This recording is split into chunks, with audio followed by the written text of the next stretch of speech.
Dear Professor Salamé, Madame la conseillère d'État, Madame la présidente du conseil de fondation, Vos Excellences, dear students, dear colleagues, dear friends, Mesdames et Messieurs, bienvenue à la Maison de la Paix, bienvenue à l'Institut. It's my pleasure to welcome you tonight for this opening keynote of the academic year. If we had forgotten it, the last years have reminded us that what is and should be perpetual is not peace, but the desire and the struggle for peace. The original title of Immanuel Kant's 1795 essay is Zum ewigen Frieden. The preposition zum is key here, towards perpetual peace. And as Kant made it clear in that text, and I quote him, a state of peace among men who live side by side is not the natural state, which is rather described as a state of war. Thus, the state of peace must be established. Peace is a utopia, in other words, but one that should always guide us. It's not enough for peace to be established. I would add here, it also has to be re-established, constantly sustained and fought for on a daily basis.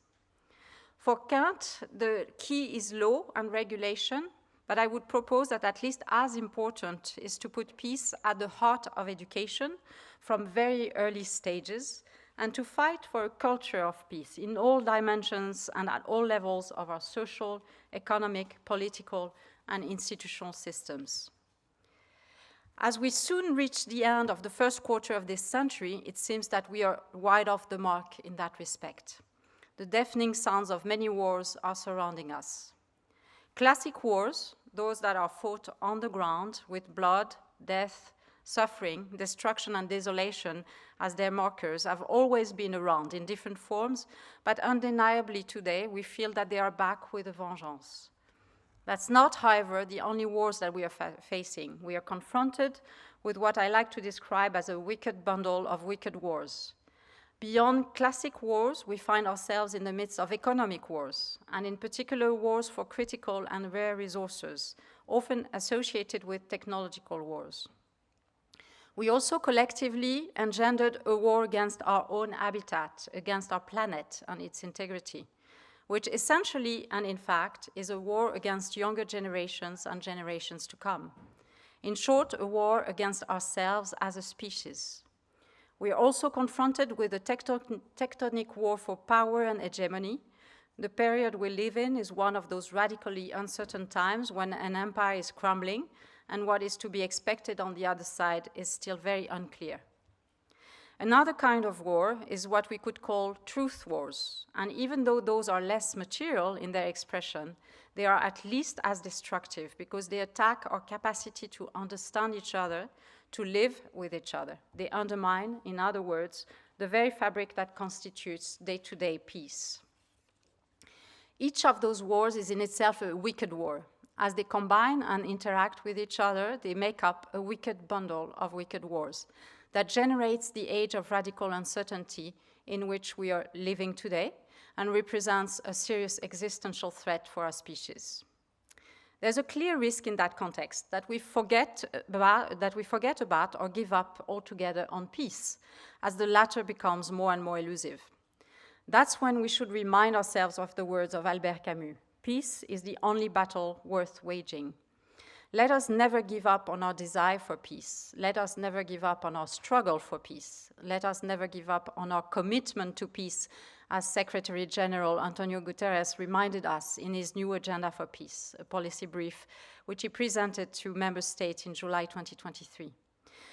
I would like to propose that this struggle and commitment for peace has at least 4 dimensions, which I will indicate here without an order of priority, as they are, I think, all important and should in fact feed upon and reinforce each other.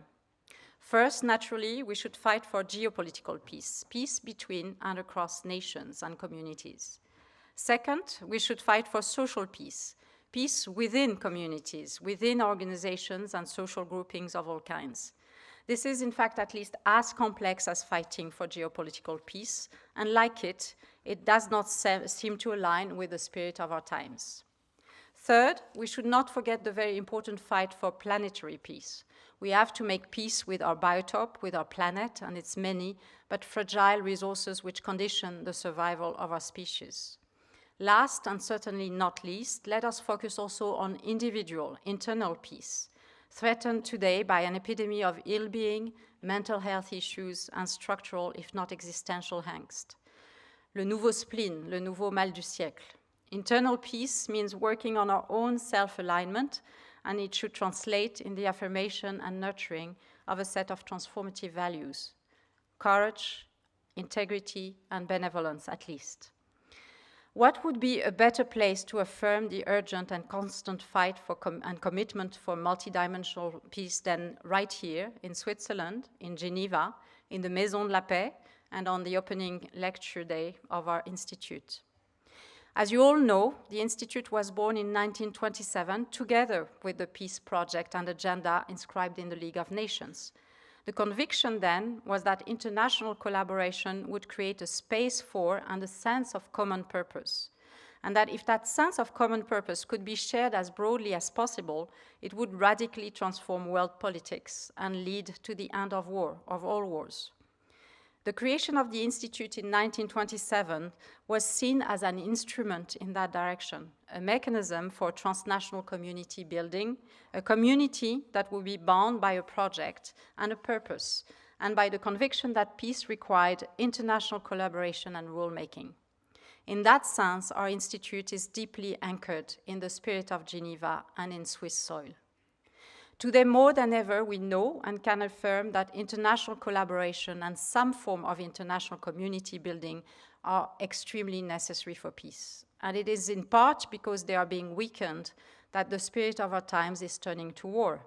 Or maybe is it the reverse? Maybe it is because war in all its forms is taking center stage that international collaboration, international law, and our multilateral architecture are being questioned and weakened.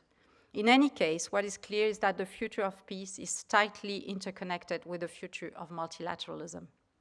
Let me quote here a few words from the Secretary General's Agenda for Peace introduction, and I quote, "Unless the benefits of international cooperation become more tangible and equitable, and unless states can manage their competition and move beyond current divisions to find pragmatic solutions to global problems, human suffering will worsen.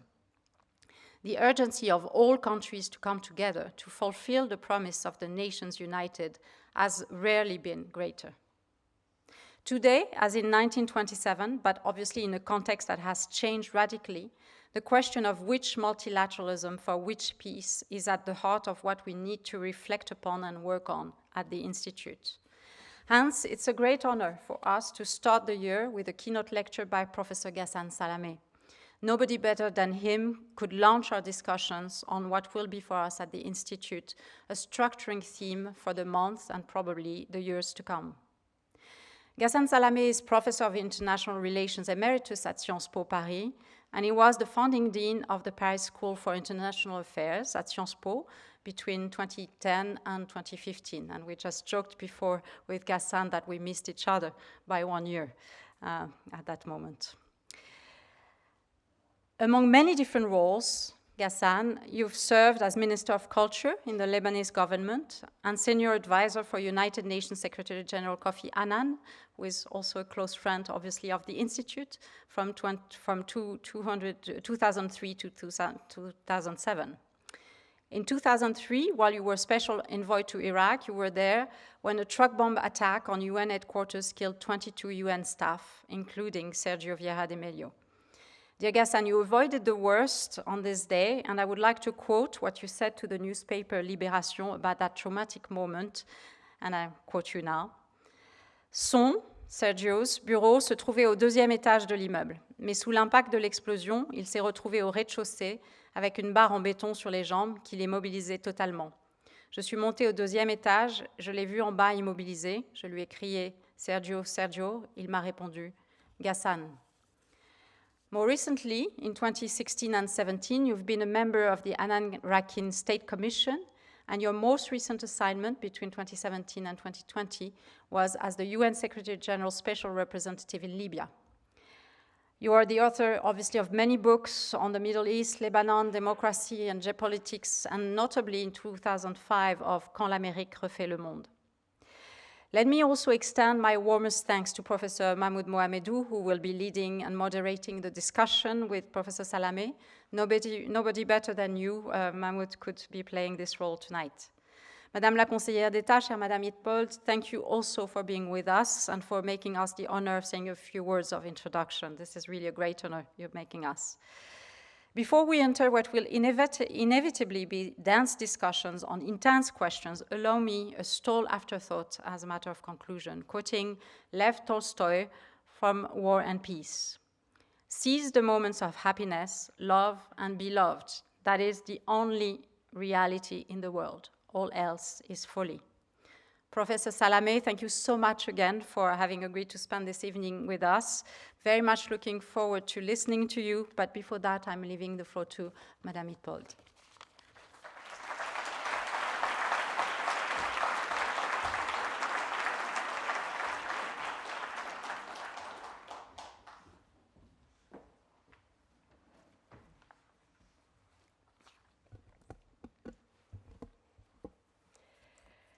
Madame la Présidente, Mesdames et Messieurs les membres du Conseil de Fondation, Madame la Directrice, Mesdames et Messieurs en vos titres et fonctions, Mesdames et Messieurs les professeurs, Mesdames et Messieurs les étudiantes et étudiants. I will start my speak by telling you that it will be in French. Sorry, but it won't be too long. C'est donc avec un immense plaisir et un profond honneur que je me tiens devant vous aujourd'hui en tant que nouvelle ministre en charge de l'instruction publique, de la formation et de la jeunesse à Genève. En cette période de rentrée universitaire, avant que l'année académique ne batte son plein et que l'actualité internationale ne capte toute notre attention, je trouve important de prendre le temps de poser notre intention pour les mois à venir. C'est pour moi l'occasion de partager avec vous quelques réflexions sur les enjeux de relations internationales et de formation de la relève, en lien avec la place de Genève dans la gouvernance mondiale. Genève, cette magnifique ville que nous appelons notre foyer, est bien plus qu'une destination touristique pittoresque. Elle est le cœur battant de la diplomatie internationale, un lieu où des décisions cruciales pour la paix, la sécurité et la coopération mondiale sont prises chaque jour. En tant que centre névralgique des organisations internationales, des missions diplomatiques et des institutions multilatérales, Genève joue un rôle essentiel dans la recherche de solutions aux défis mondiaux, qu'il s'agisse de la santé, de l'environnement, des droits de l'homme ou de l'économie. Et le domaine de l'éducation n'est pas en reste. En témoigne l'histoire de la création de l'IHEID. Au début des années 2000, les autorités bernoises et genevoises exprimèrent une volonté commune, celle de renforcer l'attractivité de la Genève internationale. Quelques années plus tard, fusionnaient deux instituts universitaires historiques, d'une part l'Institut universitaire de haute études internationales et d'autre part l'Institut d'études du développement.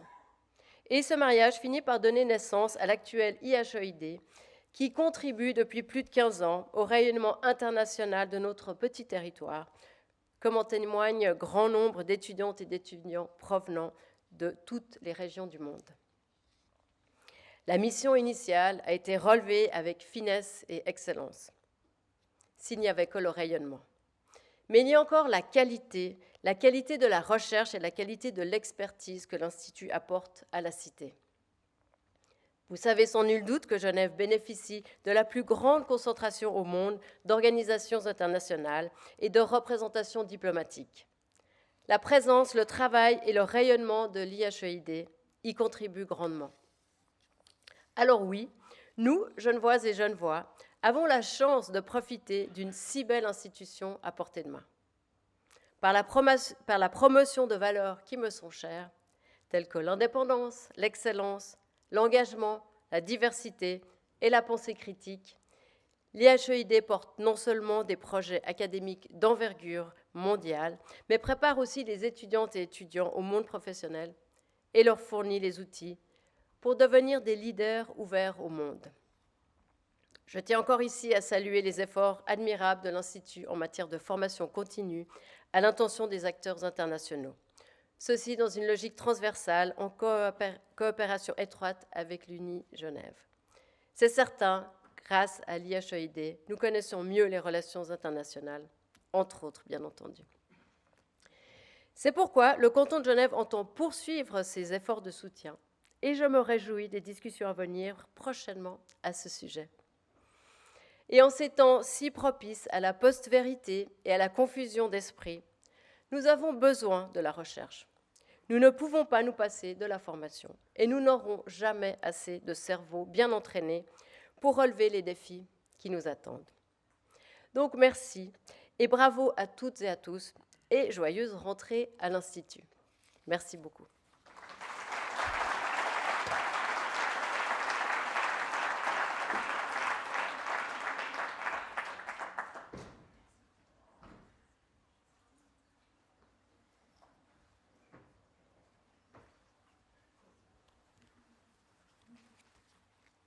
Bonsoir. Well, if you consider that 2000 was the first year of the 21st century, it started in January with the election of Vladimir Putin as president of Russia. And it ended in December with the declaration of George W. Bush as the president of the United States. So the 21st century, if it started in the year 2000, started with these two characters on the scene. We'll talk about them. If you consider 2001 to be the first year of the 21st century, which is probably more accurate, on 9/11 of that year, something big happened, and another character appeared on our screens, somebody with a bird in the Tora Bora cavern. His name is Osama bin Laden. So the 21st century started, I would say, on the wrong foot. That is why we have to deal with a century that is a bit different from the one when I had your age in the 1990s and waiting for that new century to start. The last decade of the 20th century had been a promising one to a large extent. Yes, I know that a number of conflicts took place in the Balkans, in the Caucasus, but also in Africa, notably in Somalia, in Rwanda, and in Darfur. I'm sure of that, and you all know that. But a number of promising things took place during the 1990s, and that's why we were optimistic, and rightly so. First, the two superpowers of that moment had an agreement to decrease substantially their arsenal of nuclear weapons. They went down from like 30,000 for each to less than 6,000 for each. This is substantial. They also agreed to withdraw all conventional forces, Russian conventional forces in Europe, which allowed for the reunification of the old continent. This is not nothing. They also agreed to the end of the INF, which is a big thing, those small bombs, nuclear bombs in the field. But also a number of other things took place. A treaty in Ottawa, signed in Ottawa, to stop landmine against personal landmines. Another treaty was signed in 1999 for the creation of the International Criminal Court in Rome. So if you were optimistic before the year 2000, you had good reasons for that. Then something happened that changed a bit this climate of optimism. Something happened that made peace, which was something that was considered as possible, and the war considered as possibly obsolete, more difficult to be effective. In fact, a number of reasons led very, very serious people to believe that the war was becoming obsolete. People like John Muller, John Keegan, Bertrand, and a few others wrote books about the obsolescence of war, that war could disappear, the way slavery disappeared, the way duel disappeared. There are human practices that at certain point in time, they disappear. Why not war? And war could have disappeared because all kinds of wars were disappearing. Firstly, and most importantly, we have been teaching in the 1990s that no superpower can disappear without a war, in order for the declining superpower to protect its position. That was the big theory of what we called then the neo-realist, that there is no disappearance of a big power without a war. Well, they have been proven wrong. The USSR disappeared without a major war. Quite to the contrary. It disappeared through a number of agreements. So this prediction did not take place. A second kind of wars were not necessary because most of the anti-colonial wars had succeeded. And in the year 1990, most of the countries of the world, the 193 of them, became independent. So no need for, with a few exceptions, no need for anti-colonial wars. And when a war took place, that was the war in Kuwait, it was also a very interesting phenomenon. It was a textbook example of what the UN should be. It was done with 12 UN Security Council resolutions. It was done with more than 60 countries participating in it. So it was done as what the UN has been created for, as an organization for collective security. And it was implemented in Kuwait. There were a few interstate wars between India and Pakistan, already nuclear powers, between Ethiopia and Eritrea, one in Latin America, and a few others, but without the kind of major international alignment that we were used during the Cold War, and civil wars. Civil wars, some of them were created by the end of the Cold War, notably with the decomposition of Yugoslavia. But many other civil wars were closed. In the Horn of Africa, for example. In my country, I can tell you that the end of the civil war in Lebanon in 1989 would not have been possible without a completely different international climate with no Cold War behind us. So the Cold War helped in the resolution of a number of civil wars while creating a few others. But in general, the perspective was a promising one. And to this kind of limited number of wars, one could add a number of other symptoms that those who were calling for or thinking that the war might become obsolete. They have other reasons. One of them is the fact that in 1995, contrary to most expectation, the Non-Proliferation Treaty was extended ad infinitum against all odds. This was extremely important. You remember that President Kennedy was expecting 20 or 30 countries to become nuclear. Nothing of that happened. A few new countries, 4 of them, became nuclear, and that was all, and the NPT was extended forever. And if you look at the military budgets of 1996 were exactly half of what they had been in 1986, 10 years earlier, at the end of the Cold War. So the military budgets were going down. Military service was deleted in a number of countries, in Germany, in France, and elsewhere. So to a large extent, those who were leading the idea or proposing the idea that the war could become slowly obsolete. The Bruce Russett, the John Keegan, the John Muller, the Gareth Evans, the Bertrands of this world were somehow listened to as not naive thinkers, but they had some reason. And there is an anecdote that tells it all.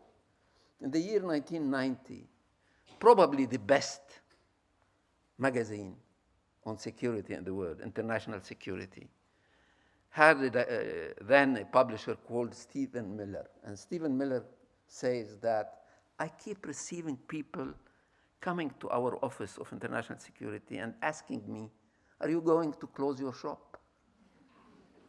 Security is there everywhere, so we don't need you anymore. Why don't you close your shop?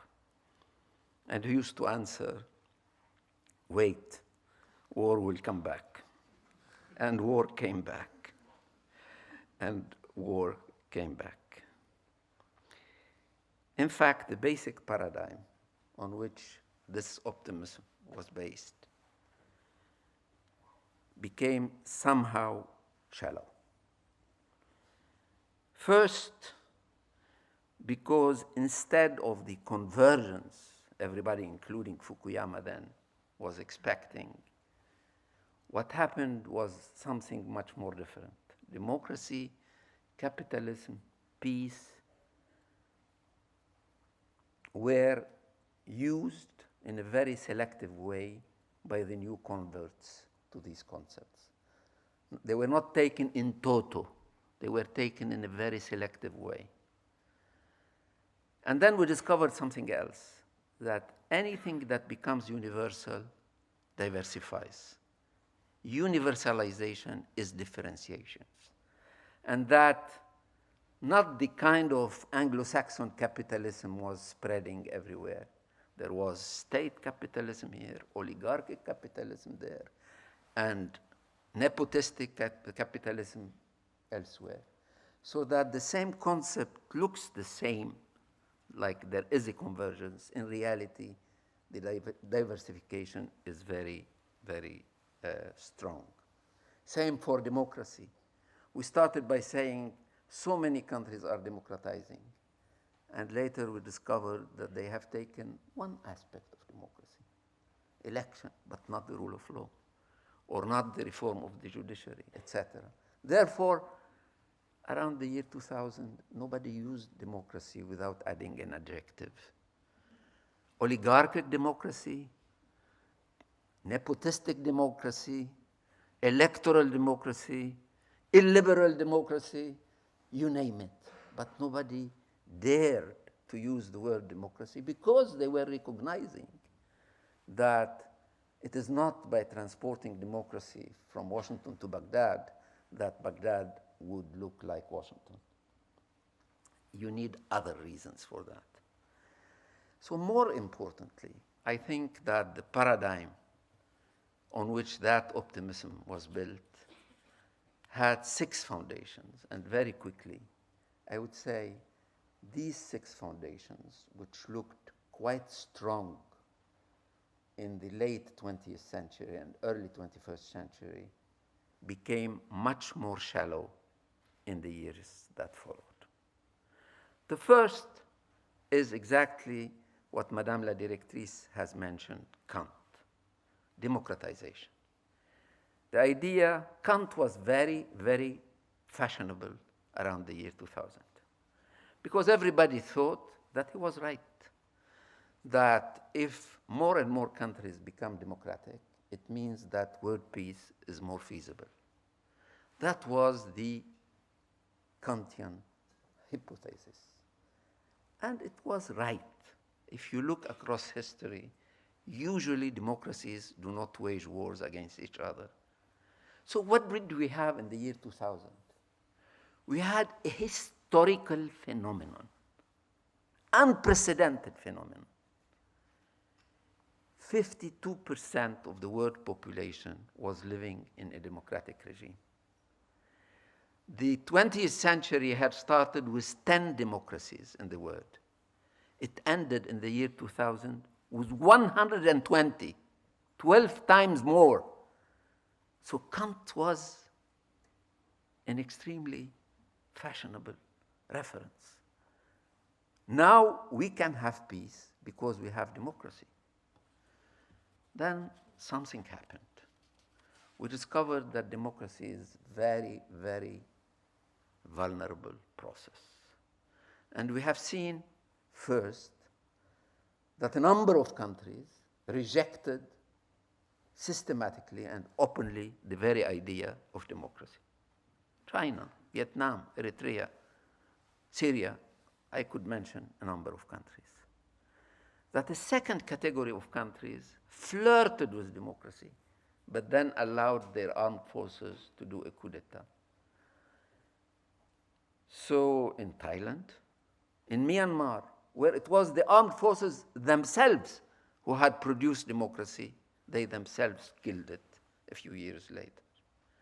And then in Africa, interestingly in Africa, you had 16 successful coup d'etats in the year between 1990 to 2000, 8 between 2000 and 2010, 8 again between 2010 and 2020, and 9 successful coup d'etat in the past 3 years, in 3 years, including twice in the same country, Burkina Faso. So either some countries didn't want democracy in the first place, or some other countries wanted democracy for a while and changed their mind later. Even, and this is the third category, we had large countries accepting the modalities of democracy. But in fact, the way they were run was based more on ethno-nationalism and populism rather than on democracy. And here I can mention countries like the largest democracy in the world, India, or Turkey, or Russia, or some other countries as well. And then, even in the West itself, you could see that democracy was also in regression. And you could see it in a number of symptoms. It is normal, almost normal, that somebody who's beaten as president of Afghanistan or Cote d'Ivoire would say that he doesn't accept the results. But to have it on the Capitol Hill on one day in January the 6th, 2021, to say that I don't accept the results. And when the Frenchmen were invited to choose between a presidency of 5 years or 7 years in the referendum, how many of them wanted to vote? 29%. So disaffection with democracy was also hitting in the West, including in Eastern Europe and in some other countries. And populism of the right and populism of the left was winning more and more presidencies in Latin America. Therefore, around the year 2006, you could see a plateau has been reached. And since then, I won't say there is a collapse in the democratization process, but there is a clear decline in the democratization process across the board, though in different manners. Why? We can discuss that. But more importantly for us, since we are talking about peace, if your hypothesis as a Kantian is that more democracies you have, more chances of peace you have, well, we have less chances of peace today because we have less democracy in the world. The second pillar of that optimism was globalization. Why globalization? Because globalization is something that builds interdependence. That's what Montesquieu used to call le doux commerce. The idea that when you trade, you don't invade. And it's true. It's generally true. So those who are talking about the Cold War tend to forget that Russia, the USSR, and the United States during the Cold War used to have a trade of $2 billion a year. China and the United States have a trade of $2 billion a day. So interdependence is there. Everybody needs to trust somebody in China, in Vietnam, in India, in Mexico, anywhere in the world in order to produce his own iPhone or whatever. The New Yorker once sent one of their journalists into a New York market, and they came back with 10 objects, and 9 of them were partly produced in China. So interdependence is real. And the idea, Montesquieu's idea of du commerce, that has been taken more recently by our colleagues, Keo Hain and others, was the idea that interdependence is a very good guarantee for peace. But then came the skeptics. They remind you that the trade relation between Russia and France at the beginning of the 20th century was minimal, while the relation between Russia and Germany was very high. But Russia and France were allies against Germany, so trade didn't help. Some others went a bit further and told you that interdependence could facilitate war. Again, go back to 1914. Why did Germany attack in 1914? They would tell you because the British knew very well that the Germans relied on their steel.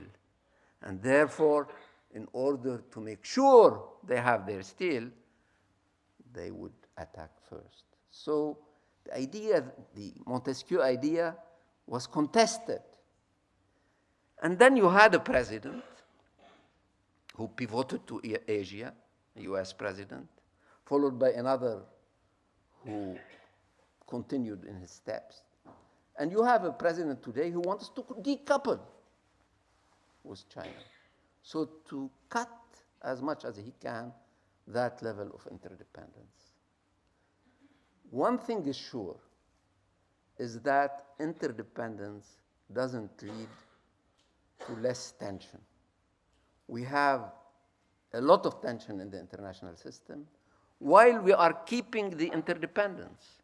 In the year 2022, the trade between America and China was never higher than last year. It is very, very high. Interdependence is still there. But you have a president who can say, China is my rival and my adversary number one. So we are in a new world, a world where interdependence goes well with tension. And if there is something in Taiwan or against the Vietnamese border or I don't know what, it could lead to war. So interdependence looks a bit more shallow than what we thought 20 years ago.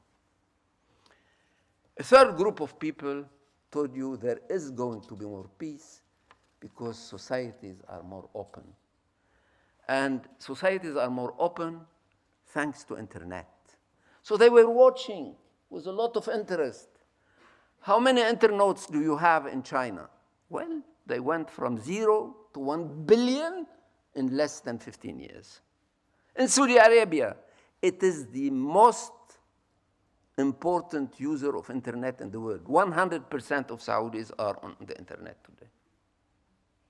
So internet is going everywhere. And societies are more open. And if you happen to be in the right place at the right time, you become a reporter, independent reporter. And you have, if you have something to say, you can have the word, all the word, read it in no time by putting it on X, if Elon Musk allows you to do it, and or on Facebook or wherever you want. So there were reasons to think that societies are becoming more open, information more available. The flow of information was apparently free. The flow of opinions were free. So the idea that people know each other and therefore would not go at war against each other was real and acceptable. But here also something happened. One thing that happened that we discovered that governments have even more interest than you in the new technology. So if you read the newspapers today, including Mediapart today, you would find that these governments are buying more and more programs of surveillance. So that if you think that nobody is listening to you because you are using WhatsApp or Signal, you are naive. If you think that your email will not be read, you are even more naive. Everything. I mean, the surveillance programs are horrible these days. And what we thought could help the civil society against governments is being used almost as well, I would say, much better by the governments now than by us, normal people. And therefore, this technological revolution created open societies, but with societies that are even more under surveillance than any time in the past. They can see you, they can recognize you thanks to the programs of facial recognition. They can geolocalize you in no time. So freedom is the victim of this. Because your freedom is very constrained, much more constrained than you. And on top of that, what did we do with the social media, new social media? We created chapels where we meet with people who think like us. So the art of conversation, instead of developing, in fact, is in regression itself. And democracy needs conversation. Deliberation is limited today by the affinities people are searching for, are looking for across the internet rather than with other people who think otherwise. More importantly, we discovered something else. We discovered that this free flow of commodities, of capitals, of opinions, of ideas, of news is going with a lot of restriction on the free flow of people. And that is the biggest difference between the globalization of today and the globalization of the early 20th century. In the early 20th century, globalization was mainly the free flow of people. 10% of the world population was not living in the country in which it was born. Today, less than 3% are. And in fact, while we are all encouraging the free flow, when it comes to people, a lot of people become extremely reserved and sometimes violent, as is the case, among others, along the Rio Grande or in the Mediterranean. So the third pillar of the quest for peace became a bit more shallow than we had thought. Then the fourth pillar was the end of ideologies. You are too young to have lived through the Cold War, but Cuba, Berlin, the Middle East were moments where the clash of ideologies translated into nuclear mobilization was something that really created a lot of fear across the world. So to think that the ideologies are behind us, that there is some kind of convergence on the ideas level was a great idea. But again here, something came to somehow destroy that optimism. And that is the weaponization of culture. Culture became a weapon. in two ways. There had been a debate since the 18th century, how do you use the word civilization, in the singular or in the plural? In fact, in both cases, civilization became, rather than something that unites us, something that divides us. In the singular, some people believed, Berlusconi used to say, the Western civilization is on top, and we need to civilize the others, where some people were saying this in the 19th century, in the 18th century. We know that this is the beginning of war. When you think that you are higher, that you are more advanced on the road of civilization, as Sigmund Freud used to write, or Norbert Elias, or some others, that the idea that you are advanced and that you have the right. And some people came and said, you don't have the right to push the others. You have the duty to do it. Go to Baghdad and dethrone that potentate. Go to Venezuela and put Maduro in jail. Go to etc. You need to do that. It's your duty, because an authoritarian regime is a threat to international peace. So you don't have the right to go and do some regime change. You have the duty to do it. This is civilization in the singular. But there was a guy with whom I debated, was the late Benazir Bhutto, in 1994 in Davos, by the name of Samuel Huntington, who used it in the plural. And to what effect? To also bring war into the perspective, to say that there is a clash of civilizations. Civilization needs to be used in the plural, but in order to watch a big clash of civilizations. I think the theory is horrible. I can discuss it before you for hours to tell you how much I believe it's shallow. But Huntington is much more listened to than Ghassan Salamé. Huntington is much more fashionable in the university seminars and in the salon than any one of us. But he's wrong. But being wrong is not a reason not to be popular.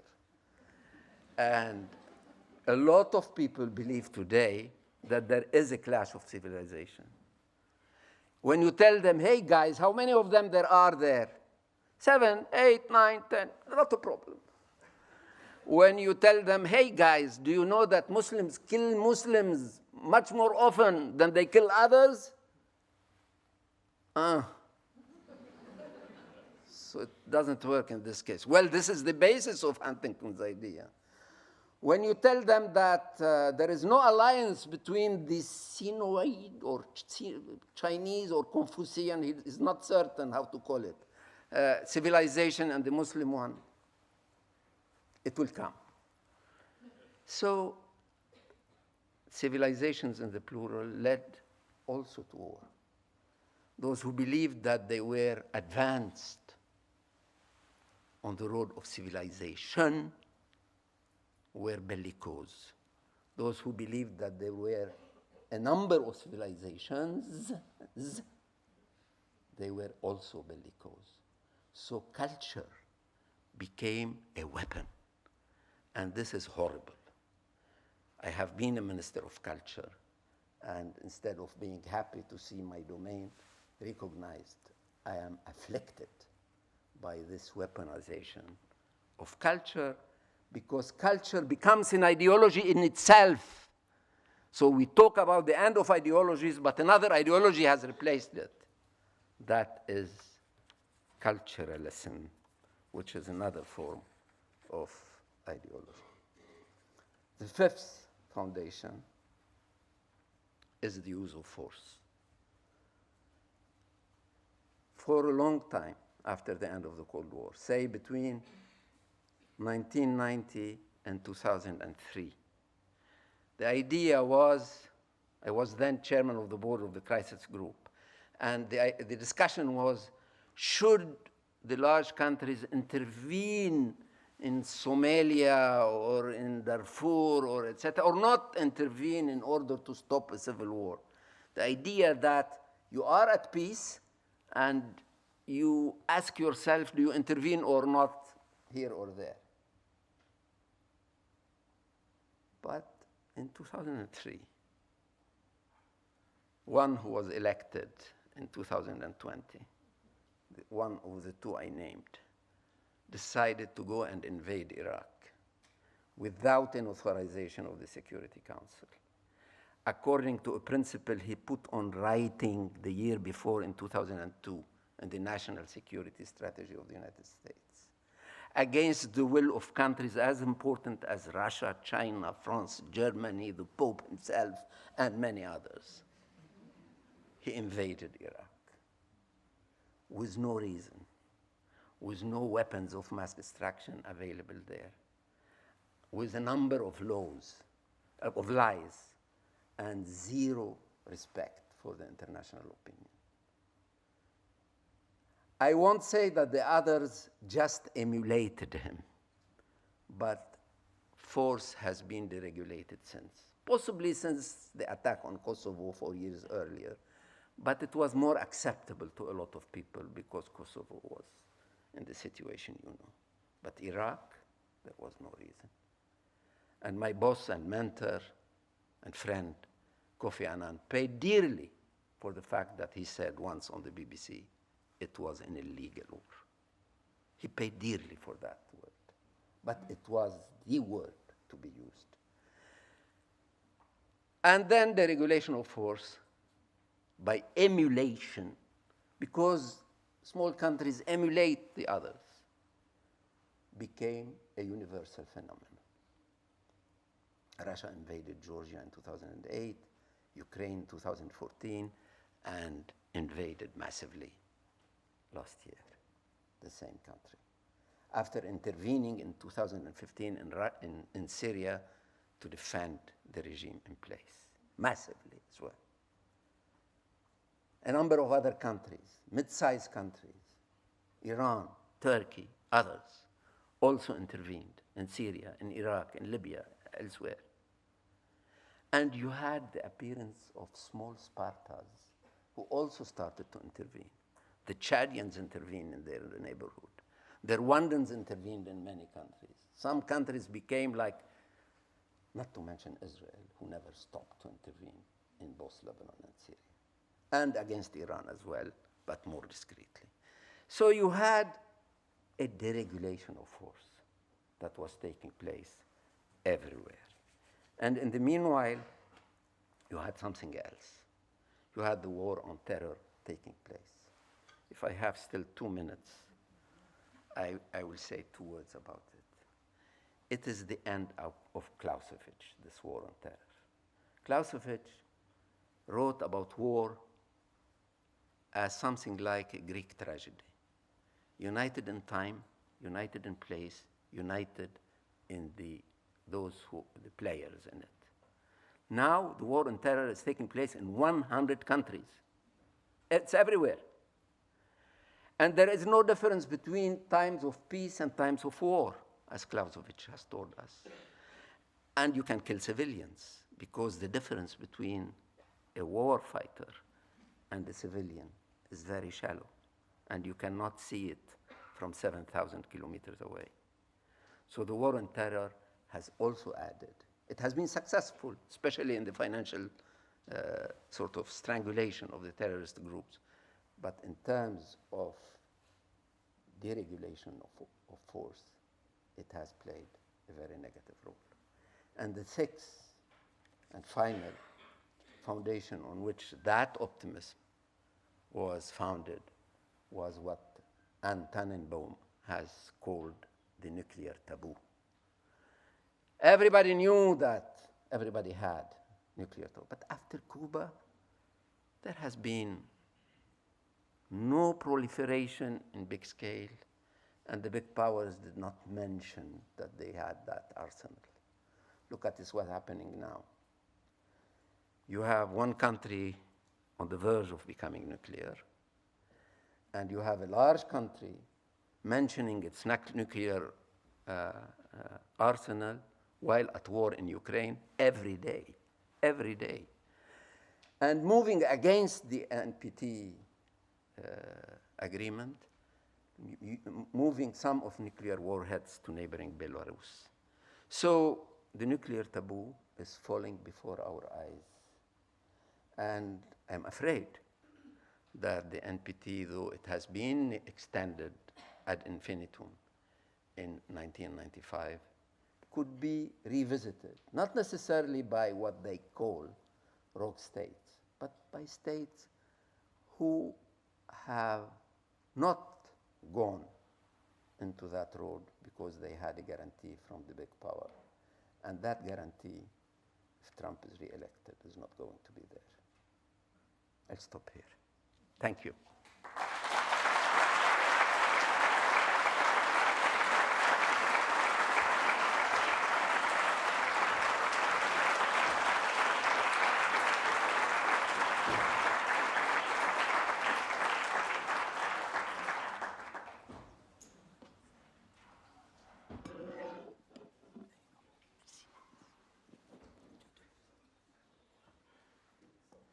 Good evening, ladies and gentlemen.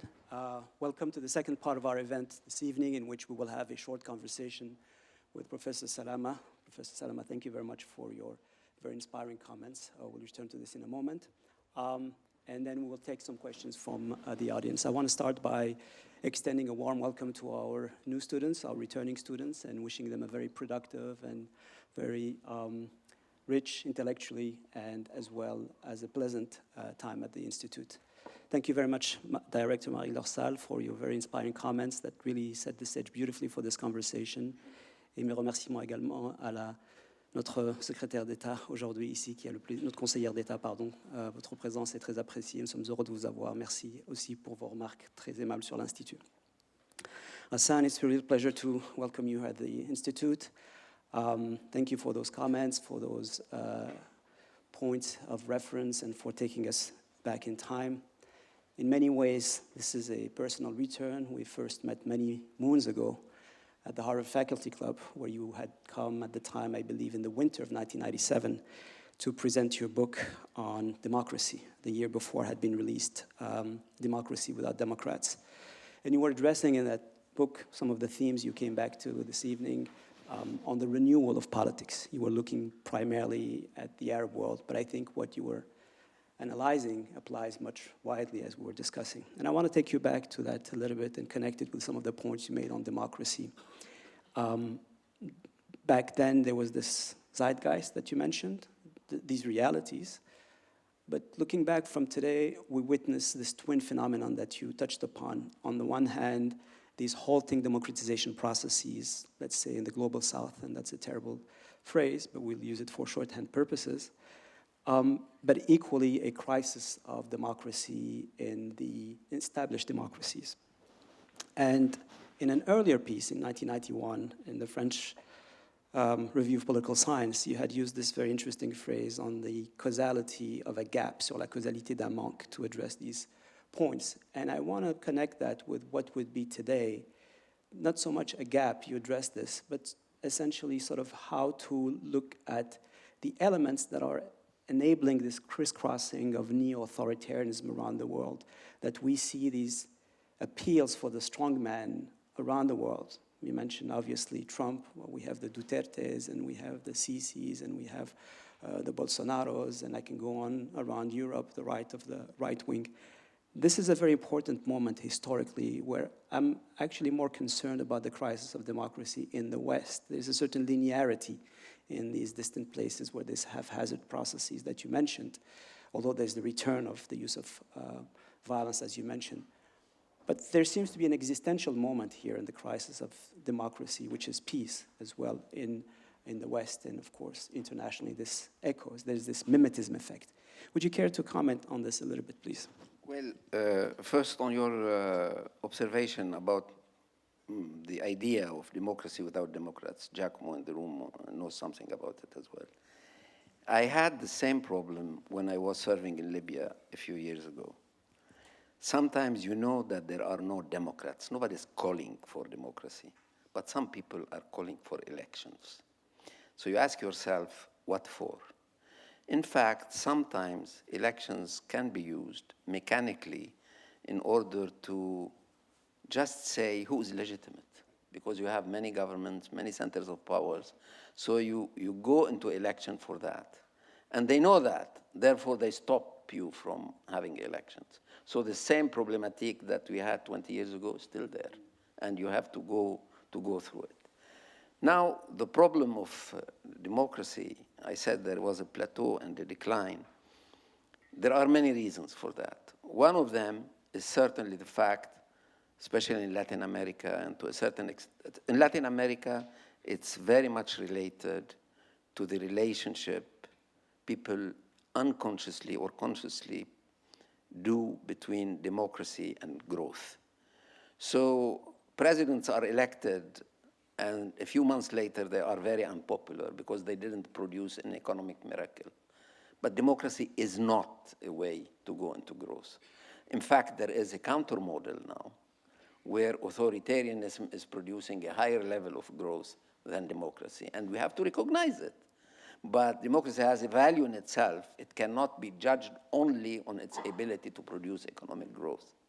There was a year, 2010, where the 10 countries with the highest growth rate in the world, 9 of them were authoritarian.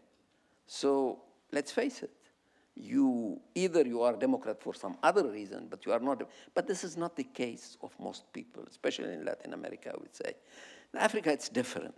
In fact, they basically believe that the civilians have not been very successful in the struggle against jihadis, which is wrong. I don't think the military are doing better, but that's the idea, that the military, if you bring them, they will destroy all these jihadist cells. This is not going to happen, and we will see that. So there are different reasons. There is the Chinese counter-model.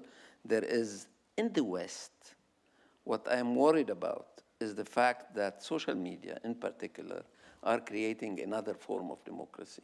The democracy, I would call the reputational democracy.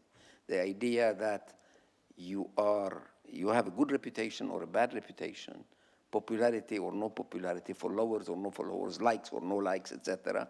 And this is slowly replacing the concept of representative democracy, which is slower, which is more mediated, I could see it in the coming generation as taking hold, that there are other forms of expressing. If you reduce democracy to two things, that is the freedom of expression and freedom of thought and the freedoms, and on the other hand, a peaceful transfer of power, the freedoms are being served by the social media, not by democracy. So if you can express yourself even in authoritarian regimes and believe wrongly that you are not listened to or under surveillance, then you don't need democracy. And the other thing, the transfer of power, you need for that to believe that people have programs and they will stick to it. And on this, there is a lack of credibility of the political class almost everywhere. This digital democracy that you mentioned is also, I would say, an impoverished form of democracy, because it's very much the binaries that you're talking about. All these kind of zeros and ones, and we lose nuance, we lose the need to debate that you were saying, the sort of being exposed to other views, learning from that, being able to change one's mind. All of that is really, paradoxically, in the space of international politics today, also influencing the behavior of states themselves. And against that background, where sort of peace itself is being very much attacked, maybe hollowed out is a bit extreme, we have the other pillar that I wanted to turn to now and ask you about, which you covered in your conversation and is the theme of this evening and very much the work of everyone here pretty much, which is the question of war. That is also something that the debate had been joined in the 1990s, if not earlier. And beyond the technicalities or technocratic approach of sort of the conflict studies, the concept of war itself has really, over the past quarter of a century, been exposed to a lot of debate about transformation, metamorphosis, the question of technology, the question of armed groups you mentioned. Now, there's a very interesting chapter that you published back in '97 in the book edited by Marie-Claude Smootz on the new international relations, where you were looking at, you called them the wars of the post-Cold War.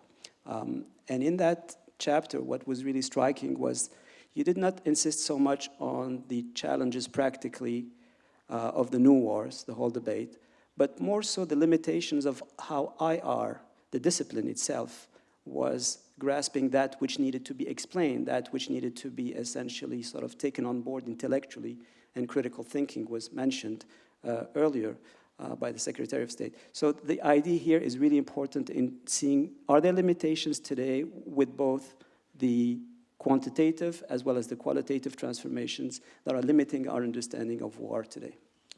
This is a big question. First, on the question of the discipline.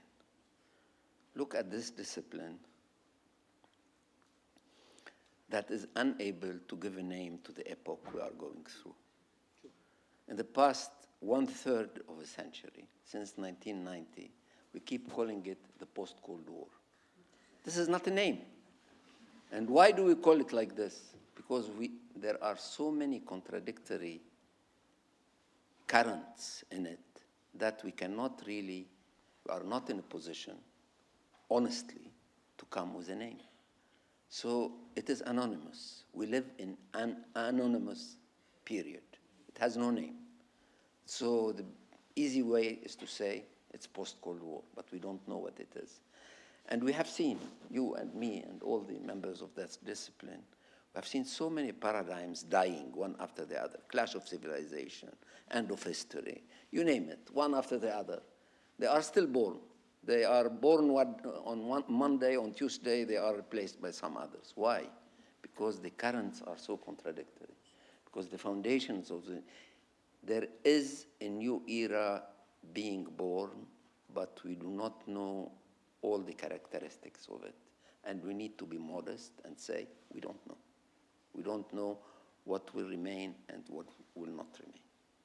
Now, you mentioned the question of the effect of technology. This is important.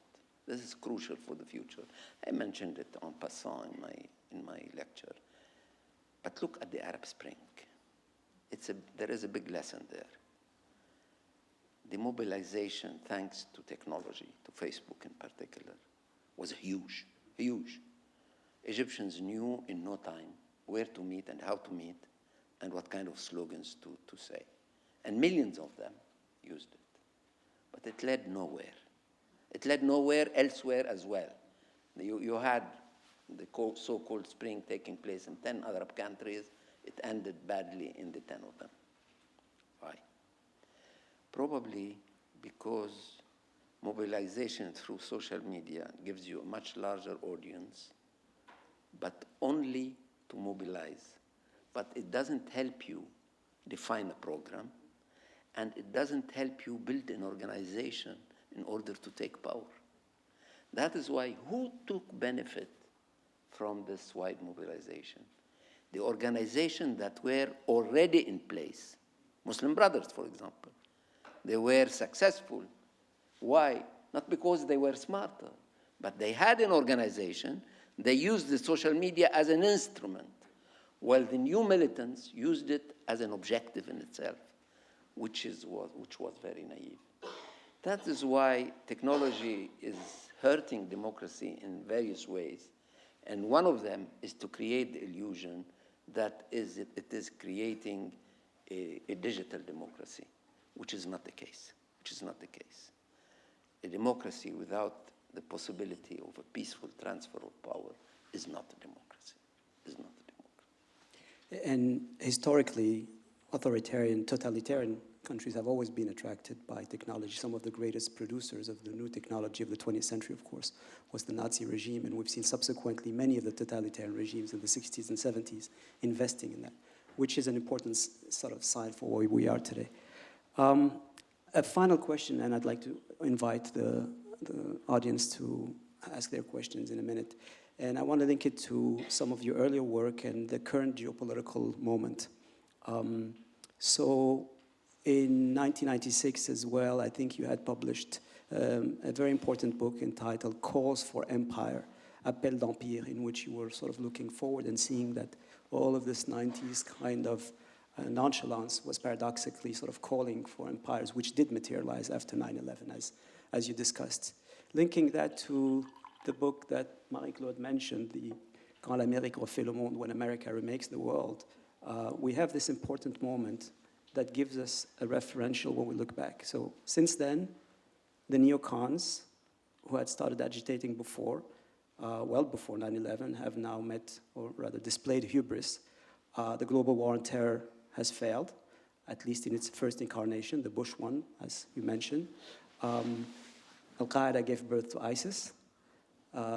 Moscow is back to Mother Russia. And the United States should be maybe more concerned with remaking their own world with a crumbling social contract than the rest of the world. So who, if any single party today, is remaking the world, and in what shape is it taking today? I think we are not in a unipolar world that allow. It is certain that by GNP, by innovation, by GNP per capita, by military budget, there is one country that is in a category of its own. But it is also a country that lost so many wars in Vietnam, in Korea, in Iraq, in Afghanistan. Remember that in Iraq, the Americans were defeated by 17,000 guerrilla war. 17,000. So if you have the beautiful figures, it doesn't mean you can mobilize them for the proper cause. Because one thing is important in wars is your readiness to die and not only to kill. And there is no readiness to die in bourgeois societies, while there is still a readiness to kill and die in non-bourgeois societies. This is another story. So it is not a unipolar moment. It is not bipolar either, because it is true that China has gone, but the GNP per capita is still around $10,000.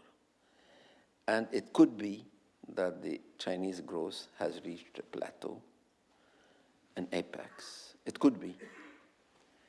And it is not certain that the military projection the Chinese will have is going. It's true that they are doubling the number of their warheads. It's true that for the first time they don't think their enemy is coming from the northwest.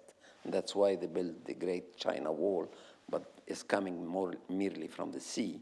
So they are building a large navy which has more units now than the American. But I don't think we are in a bipolar world.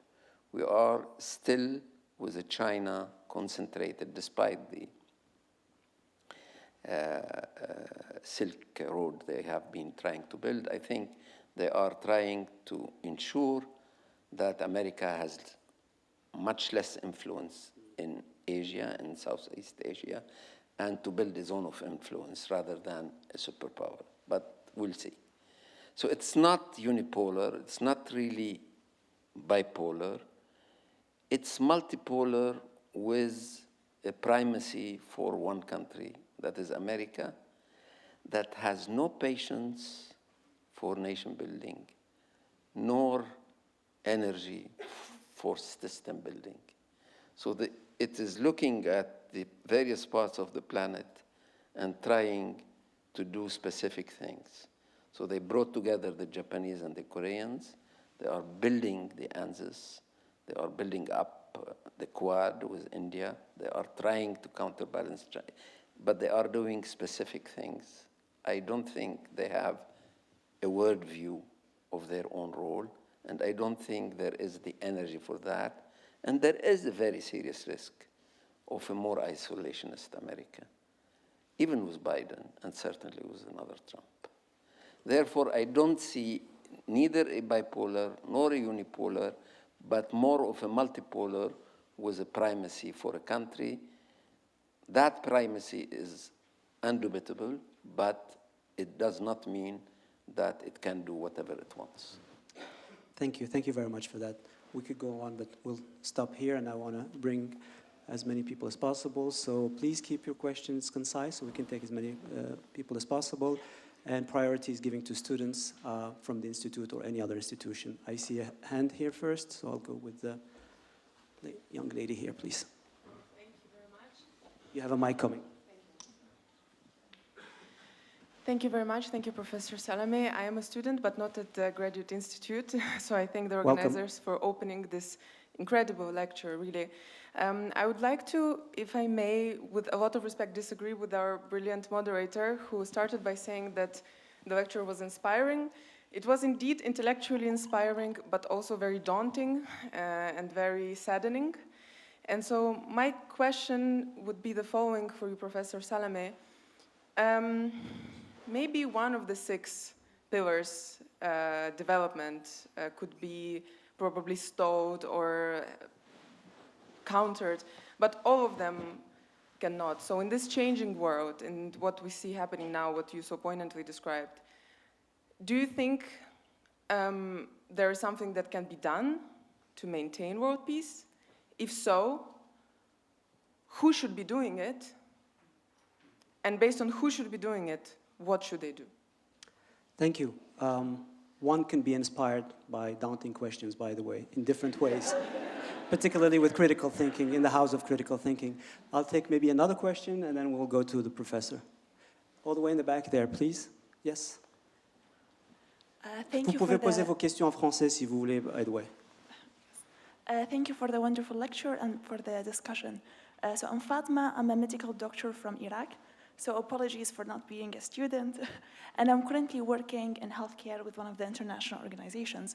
So I was listening to this lecture, to the discussion, and reflecting on my own personal experience, and also on being a healthcare provider in Iraq, where even working in the hospital, a lot of my decisions were based on the politics that were happening, not just within the country, but also the regional politics that were reflected on us as healthcare providers.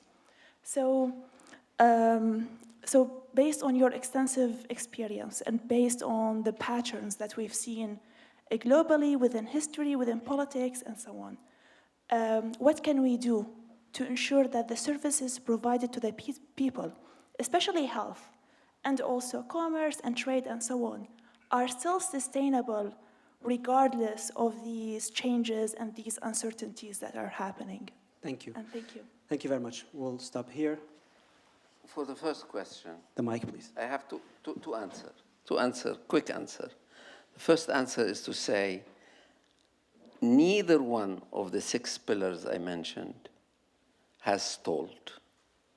All of them are now theater for different forces. Democratization has not stopped. We are still more democrat today than 30 years ago. Globalization didn't stop. Chinese-American trade didn't stop. Culture can be saved. Everything, all these pillars are more shallow, less reliable, but it doesn't mean they disappeared. None of them has disappeared, in fact. That is why the battle is over. It's not over. The battle is still open for us. Second, what can be done?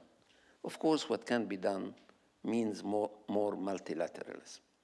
And multilateralism is in a very poor shape. For having worked for the UN 10 years of my life, I can tell you it is in an extremely poor shape. You can see it at different levels. There are a few agencies doing their work properly, but for the rest, the organization is not doing its main role, which is an organization of collective security. It is not delivering on that. Look at what's happening in Ukraine. Why is that? First, because of the veto power. Second, because of the lack of representativity. I'm sorry, 4 white male and 1 Chinese do not represent the whole planet.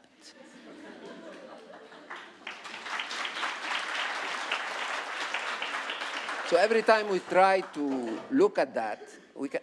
So a few things are happening here, so you don't get too pessimistic, including the Liechtenstein amendment, which is nice.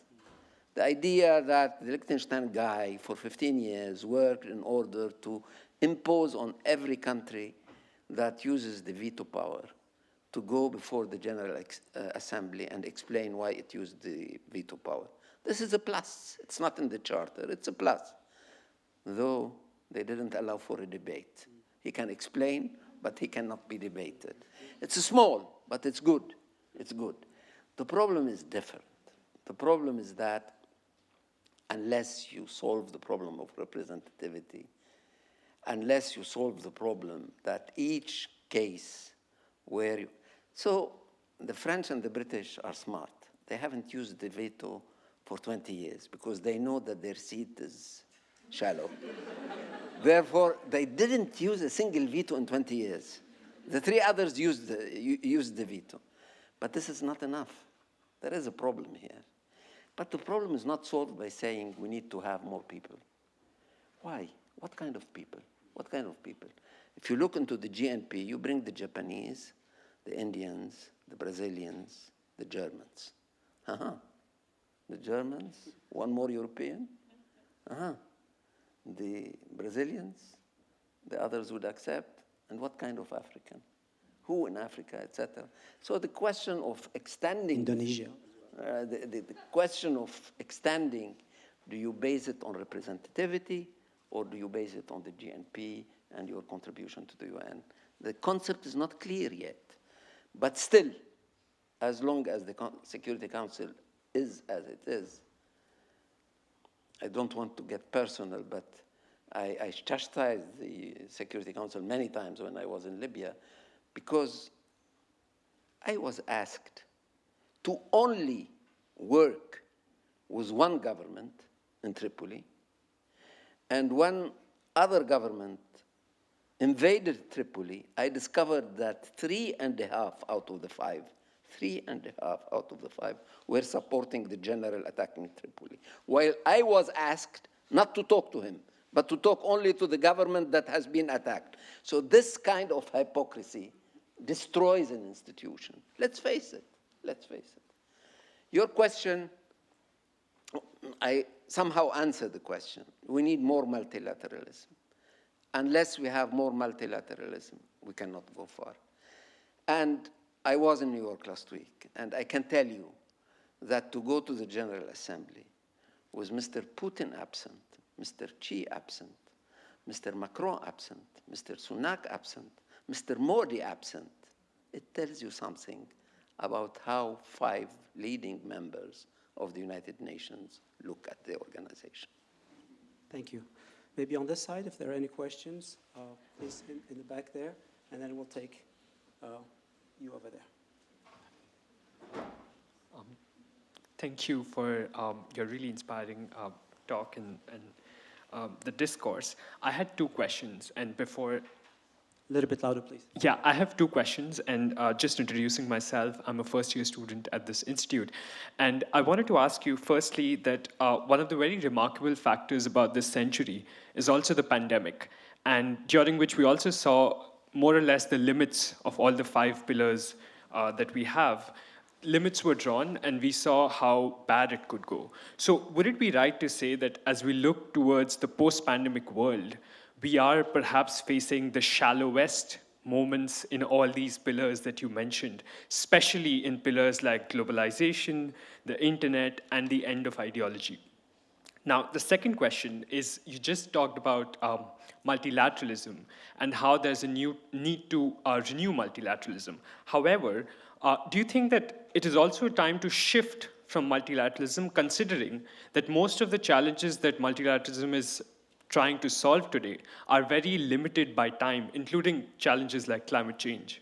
Thank you. Thank you very much. So we'll take the question over there in white, please.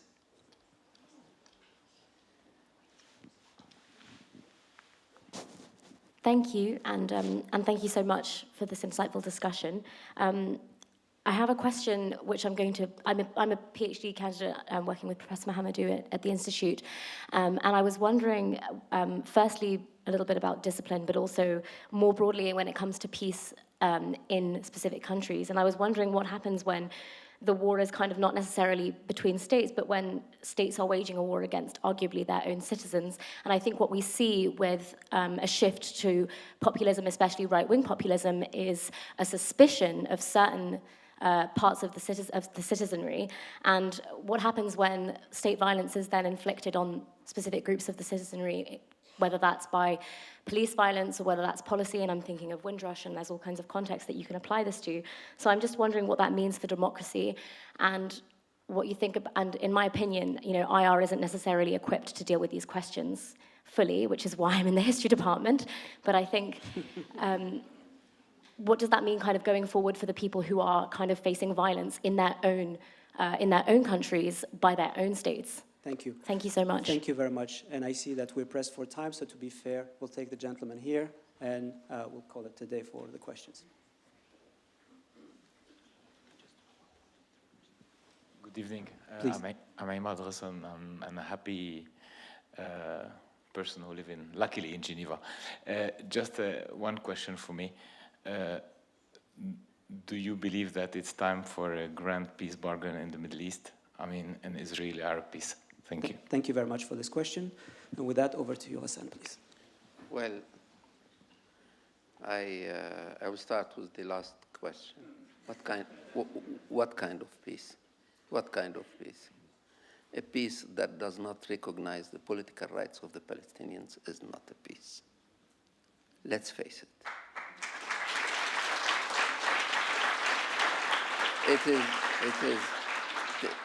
To talk about the well-being and prosperity and etc., this is a people that is owed a state. And unless self-determination is applied in the Middle East, I expect instability to continue, even if all Arab countries sign peace agreements with Israel. There is something crucial here that we cannot ignore. Like it or not like it, it's another issue. Second, about the pillars, we need to be vigilant for the 6 pillars I mentioned. None of them is dead. None of them is extinct, but we need to be vigilant. I pointed to some reasons why they became shallow recently, but we need to be vigilant and we need to fight. And fight is fight internally, precisely, each in our own countries, for a better governance in our own countries. That would help us look for a better multilateralism. Thank you. Thank you very much. Unfortunately, this is all the time we have. I want to thank everyone for coming. Again, a beautiful academic year to all of you. And before we wrap it up, please join me in thanking Professor Ghassan Salamé.